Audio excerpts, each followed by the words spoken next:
Hey Defenders, welcome back to the channel. We have all kinds of news things happening that we are going to look at for right here in Minnesota, and actually we're also going to analyze how it's kind of going outside Minnesota for that matter. But hey, if you're new to the channel or if you've been here for a while, you're one of our subscribers, hey, we just added in Buy Me a Coffee down below. It's kind of like Patreon where you can actually support the channel, you can donate, or you can even pick yourself up a t-shirt. So get into the shop. The link will be in the comments below and in the description. So if you feel like pitching into the channel and helping this community of defenders grow, by all means get down there and get yourself a cool t-shirt. So all right, let's talk the news and what's happening. So ICE operations continue to pick up in Minnesota as the Somali community, in the wake of all the fraud that has been happening, just continues to uncover. And a lot more things are being uncovered right now in Minnesota. Now, for those of you not following, especially if you're somebody outside the state and you're watching this channel, you've definitely heard us talk ad nauseum about the Feed Our Future scandal, hundreds of millions there, and possibly from 1 to 8 billion looking at the Medicaid scandal that's happening in Minnesota. But for a lot of you that don't know, there was a major scandal all the way back in 2018 when we had Rep. Jason Lewis representing Minnesota. And what happened with that? Well, what he uncovered was looking at the child care fraud from the Somali community that occurred in Minnesota. Situation in my home state of Minnesota where we've got a number of daycare providers that are openly violating federal and state laws and regulations, taking money for personal use, using the money to set up a fraudulent child care client, and then providing a kickback has been reported. This is a major issue. There are allegations that, well, not just several, you've got 23 child care or daycare centers either closed or under investigation. The fraud may go as high as $100 million. Now think about that. In fiscal year 2018, Minnesota received $120 million in federal funding. The state contributed about $50 million in matching and maintenance funds, and we may have a fraud case of nearly $100 million in this state, with money then being transferred out of the country via MSP Airport. This is a big issue in my home state of Minnesota. Can you share with me what your agency is doing to investigate this? Now, why is all this important? Well, it's not only just showing how deep the fraud has gone for so long, but it's also uncovering two huge new developments that have just popped up. Stephen Miller was just talking about this just earlier, referencing that the fraud goes deeper than you realize, all the way up to Walz and the current administration. Based on what we have found so far, we believe that the Somali fraud operation in Minnesota is the single greatest theft of taxpayer dollars through welfare fraud in American history.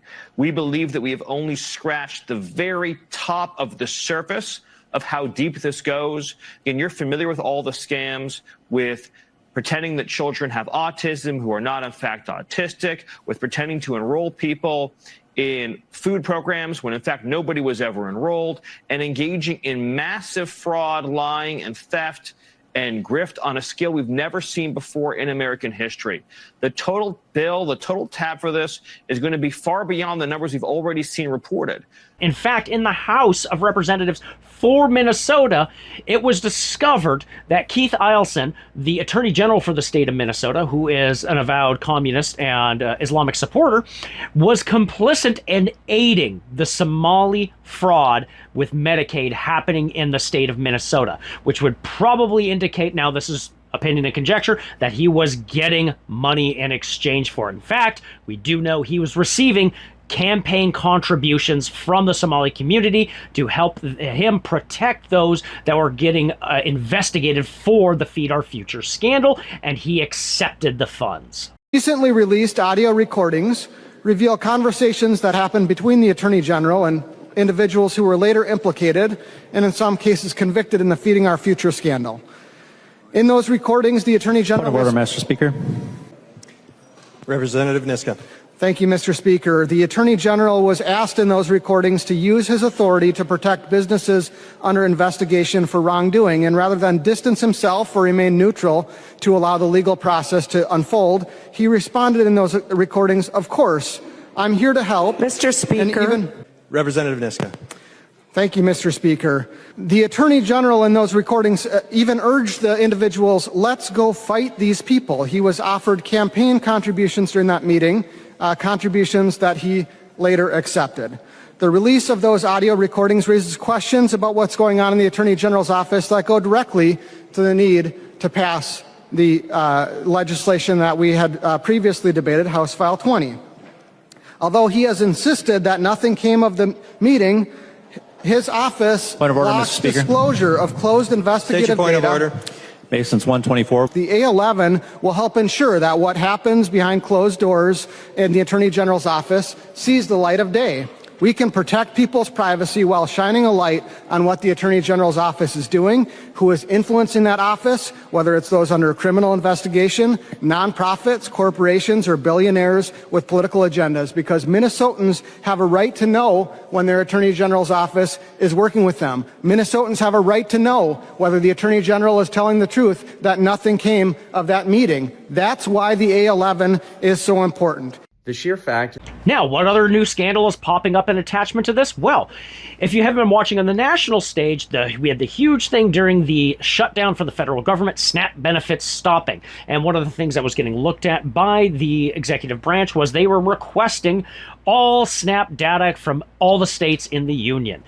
21 states complied completely. Oh, excuse me, I have that backwards. 29 states complied, and then 21 states, all blue, decided that no, we're not going to. In fact, 2 states then sued the federal government and Donald Trump. And one of those states being Minnesota. And this is particularly important when you look at the SNAP data benefits. 75% of the Somali community in Minnesota are all on SNAP, receiving welfare of some kind.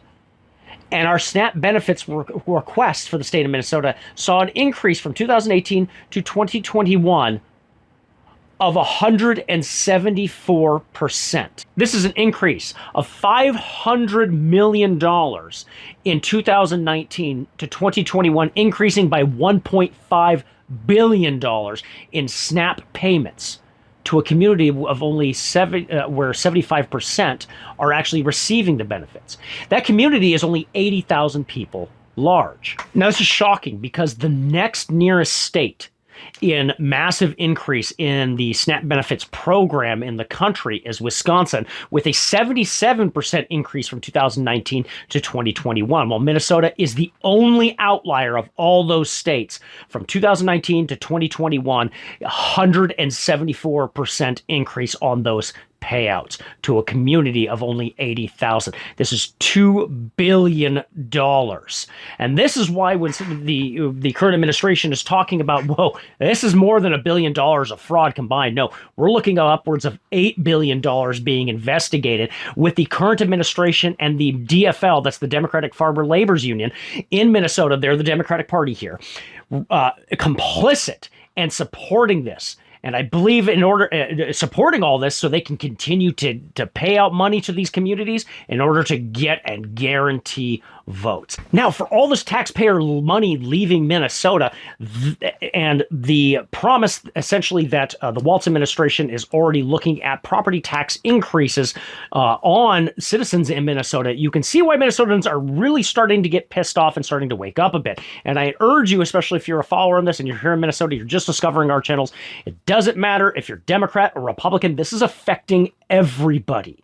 Okay, and a good example of this is even on top of Walz wanting to put out a 6.9% property tax increase next year. Let's look at Ramsey County that just announced that, hey, they're looking at a 9.7% tax levy on the citizens of their county because Minnesota is bleeding and hemorrhaging money. It's not like California where you have a large population there. I mean, massive, and large corporations that can essentially support that tax base and that need that they have. But California is absolutely hemorrhaging people and hemorrhaging companies, but Minnesota only has a population of about 5.7 million people, and they don't have that tax base. And so in order to make up for this massive deficit, and you got to keep in mind, Walz came into his office with a surplus, and now we are billions in the hole. And to support this, they're looking to the population to then choke and squeeze them out of more tax money. And that's why Minnesota in particular, I believe, is getting such a bigger and more strong reaction than you've seen with other states like California. Because not only are we hemorrhaging people and hemorrhaging companies as well, but there's a lot of people now that just can't get out of the area because of the cost of living and how high it is. So anyways, a lot happening right now, and I just wanted to cover all that. So thanks for sticking around, everybody. And thanks, everybody, that did donate on the Buy Me a Coffee program. Really appreciate it. Thanks for joining in the community. And don't forget to get down below and pick up one of your t-shirts. We're happy to have you all here. And if you're not from our community, hey, welcome. Get into those comments. Leave your thoughts down below. What do you think about all the stuff that's going on? Talk about it down below. Anyways, it's Mike with Aegis Defense Solutions. Remember, stay prepared, not scared. God bless and good night, everybody.